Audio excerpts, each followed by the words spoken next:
श्री स्वामी समर्थ. नमस्कार, मी नंदिनी. माझ्या यूट्यूब चॅनलवर तुमचं खूप मनापासून स्वागत करत आहे. तुमच्या मनातील सर्व चांगल्या इच्छा स्वामी महाराज पूर्ण करो ही स्वामींच्या चरणी प्रार्थना करते आणि आजच्या व्हिडिओला सुरुवात करते. तत्पूर्वी तुम्ही जर चॅनलवर नवीन असाल तर चॅनलला सबस्क्राईब करा. त्याचबरोबर शेजारचं जे बेल आयकॉनचं बटन आहे ते प्रेस करा, जेणेकरून मी जेव्हा नवीन व्हिडिओ अपलोड करेन त्याचं नोटिफिकेशन तुम्हाला मिळेल आणि तुम्ही एकही व्हिडिओ मिस करणार नाही. तर चला करू व्हिडिओला सुरुवात. आज आहे सर्वपित्री अमावस्या आणि ही अमावस्या शनिवारी आल्यामुळे या अमावस्येला शनी अमावस्या असंही म्हटलं जातं. सर्वपित्री अमावस्या ही आपल्या पितरांसाठी अत्यंत महत्त्वाची मानली जाते. या दिवशी आपण स्नान आणि दान या दोन गोष्टी आवर्जून करायच्या असतात. त्याचबरोबर पितरांना प्रसन्न करण्यासाठी त्यांचं श्राद्ध देखील आपल्याला घालायचं असतं. त्यांचं पिंडदान देखील आपल्याला या दिवशी करायचं असतं. सर्वपित्री अमावस्येच्या दिवशी आपल्या पितरांचा हा पृथ्वीतलावरती शेवटचा दिवस असतो. त्यामुळे या दिवशी आपल्याला इतर दिवशी जर शक्य झालं नसेल की पितरांची सेवा उपाय करण्यासाठी, तर या दिवशी आपल्याला पितरांच्या सेवा उपाय करायच्याच आहेत. तर पहा, हे पित्र जे असतात तर ते ह्या 15 दिवसामध्ये आपल्या घरी येत असतात. म्हणजेच या पितृपक्षामध्ये पितृ हे आपल्या घरातच राहत असतात. ते आपल्या जिथे आपण पाणी भरून ठेवतो त्या ठिकाणी ते असतात. त्याचबरोबर घराच्या उंबरठ्याच्या बाहेर त्यांची जागा असते. त्याचबरोबर ते तुळशीपाशी सुद्धा असतात. तर पहा, ते ह्या अमावस्येच्या दिवशी आपल्या घरातून निरोप घेतात आणि ते आपल्या देवलोकामध्ये जातात. तर पहा, ह्या पितृपक्षामध्ये आपण पितरांना प्रसन्न करण्यासाठी त्यांचं जे श्राद्ध आहे तर ते घालत असतो. त्यांना प्रसन्न करून घेण्यासाठी आपण काही उपाय देखील करत असतो. तर पहा, हा उपाय आपल्याला आज करायचा आहे. आज संध्याकाळी हा उपाय आपल्याला करायचा आहे आणि आज जर तुम्ही हा उपाय नाही केला तर तुम्हाला पूर्ण वर्षभरामध्ये परत हा उपाय करता येणार नाही. म्हणजे पुढच्या वर्षीच आपल्याला हा उपाय करता येणार आहे.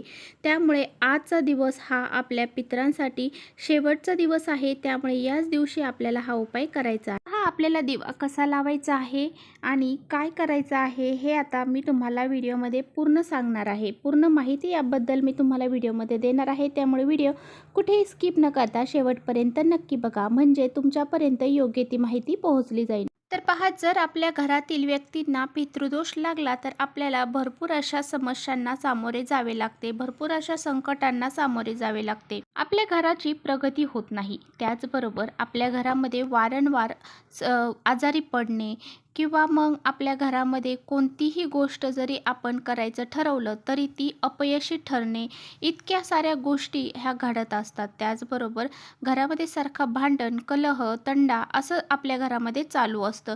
म्हणजे आपल्या घरामध्ये कोणत्याच प्रकारची शांती राहत नाही, सुख राहत नाही आणि आपल्या घरामध्ये सारखा ताणतणावच चालू राहतो. त्याचबरोबर अशा ह्या तंडा, आजारपण आणि ह्या सर्व गोष्टीमुळे आपल्या घरामध्ये लक्ष्मीसुद्धा टिकत नाही आणि लक्ष्मी जरी आपल्या घरामध्ये आली तरी ती सुद्धा आपल्या घरामधून काढता पाय घेते किंवा मग ती लक्ष्मी आपल्या घरामध्ये येतच नाही. तर पहा, ह्या सर्व गोष्टी ज्या आहेत तर घराला पितृदोष लागला तर होत असतात किंवा मग अजून दुसरे कोणते दोष जर आपल्या घराला लागले तर अशा ह्या गोष्टी होत असतात. बघा, आपल्या घराला असे काही दोष जर लागले असतील तर अमावस्या हा दिवस खूप महत्त्वाचा असतो. असे हे दोष आपल्याला दोष असतील, नकारात्मकता असतील, हे दूर करण्यासाठी अमावस्या हा दिवस खूप महत्त्वाचा. या दिवशी आपण आपल्या घरामध्ये काही उपाय करून आपल्या घरातील जी सर्व निगेटिव्हिटी आहे, जी नकारात्मकता आहे, दोष आहेत, तर ते त्यापासून आपली स्वतःची सुटका करून घेऊ शकतो. यासाठी आपल्याला काही उपाय आपल्या घरामध्ये करायचे असतात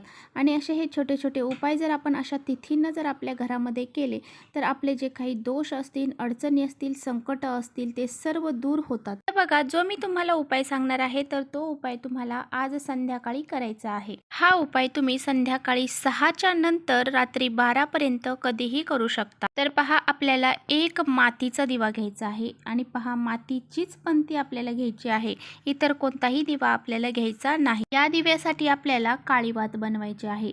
कापूस घ्यायचा आहे, त्याला काहीतरी काळं लावायचं आहे आणि ही काळी वात आपल्याला त्या दिव्यामध्ये घालायची आहे. तर बघा, तुम्ही काळा धागा सुद्धा यासाठी वापरू शकता. काळ्या धागाची वात सुद्धा आपण यासाठी वापरू शकतो. आणि जर तुमच्याकडे काळा धागा नसेल तर तुम्ही तुमच्या घरामध्ये जर बुक्का असेल तर तो एका कापसाची वात लांब घ्यायची आहे आणि त्याला लावायचं आहे, नाही तर इतर कोणतीही काळी गोष्ट तुम्हाला त्याला लावायची आहे. आता बघा, ह्या दिव्यामध्ये आपल्याला तिळाचं तेल घालायचं आहे.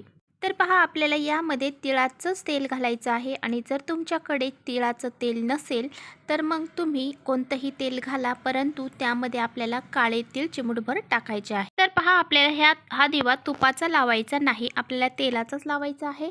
तिळाचं तेल वापरा किंवा मग इतर कोणतं तेल वापरत असाल तर त्यामध्ये काळे तीळ आपल्याला घालायचे आहे. आणि पहा ह्या दिव्याला आपल्याला हळदी कुंकू लावायचं आहे आणि हा दिवा घेऊन आपल्याला पिंपळाच्या झाडाखाली जायचं आहे. आपल्या घराच्या जवळ जर पिंपळाचं झाड असेल तर तिथे हा दिवा घेऊन जायचा आहे आणि तिथे हा दिवा आपल्याला लावायचा आहे. आणि जर समजा तुमच्या जवळपास पिंपळाचं झाडच नाही किंवा खूप दूर आहे तर मग तुम्हाला हा दिवा कुठे लावायचा आहे, तर तुम्ही तुमच्या घराच्या बाहेर, तर हा दिवा तुम्हाला घराच्या बाहेर तुमच्या उजव्या साईडला लावायचा आहे. म्हणजे तुमच्या घराची जी उजवी साईड आहे, उजव्या बाजू आहे, तर त्या उजव्या साईडला तुम्हाला हा दिवा लावायचा आहे.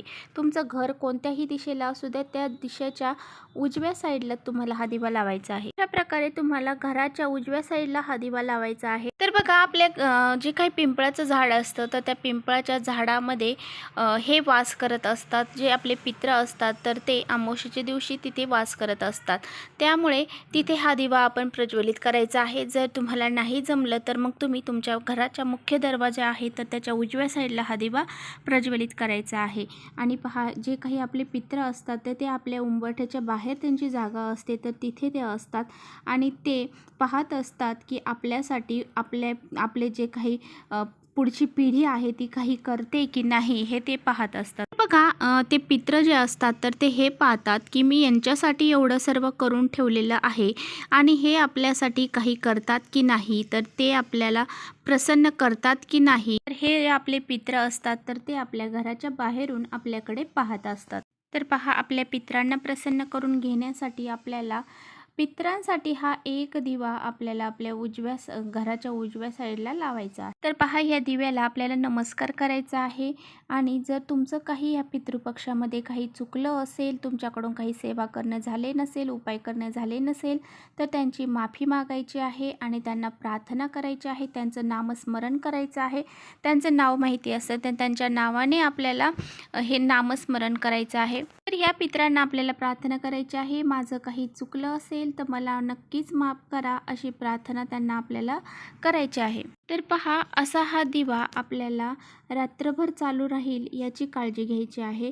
जर तुम्ही हा दिवा रात्रभर चालू राहील याची काळजी जर घेतली तर खूपच चांगलं राहील, कारण तो दिवा आपण आपल्या पित्रांसाठी लावत आहोत आणि जर तो दिवा जरी मध्येच विझला तरी तो परत प्रज्वलित करायचा आहे. म्हणजे थोडासा मोठाच दिवा आपल्याला लावायचा आहे. तर पहा जरी विझला असेल तरी परत प्रज्वलित करा आणि जरी नाही प्रज्वलित केला तरी काही हरकत नाही, बाहेर वारं वगैरे चालू असतो त्यामुळे तो विझतच असतो. तर अशा प्रकारे आपल्याला हा एक दिवा आपल्या पित्रांसाठी आपल्याला लावायचा आहे. हा दिवा तुम्ही लावल्याच्या नंतर बघा तुमच्या घराला कितीही पितृदोष असू द्या, 100 पिढ्यांचा तुमचा पितृदोष असू द्या, तो तुमचा दूर झाल्याशिवाय राहणार नाही.